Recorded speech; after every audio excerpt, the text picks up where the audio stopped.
Ce matin, dans le quartier où s'est déroulé le drame, l'émotion est encore présente.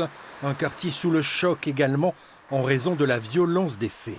J'étais chez moi, j'ai entendu des coups de feu. Et je suis pas sorti parce que c'était bizarre. Et là, d'un coup, on entend 4 tirs, une pause, puis 4 tirs. J'ai vu la personne qui était en train d'être réanimée et là, je me suis dit, elle a dû se faire faucher sur le trottoir.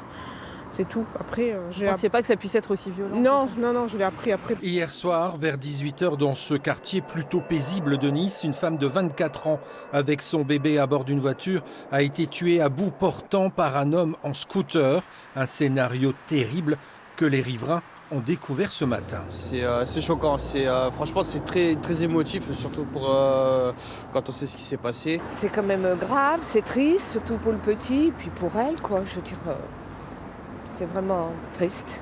Une maman exécutée dans une rue fréquentée, un bébé miraculeusement indemne.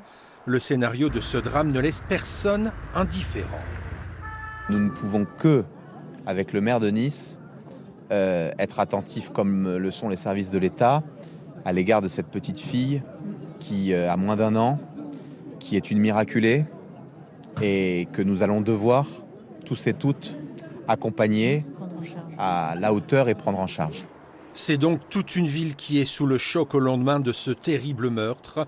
Les femmes et hommes politiques engagés dans la campagne électorale ont décidé de suspendre toute communication pendant 3 jours. Et en mémoire de la jeune femme assassinée, un rassemblement est prévu demain midi devant la mairie de Nice.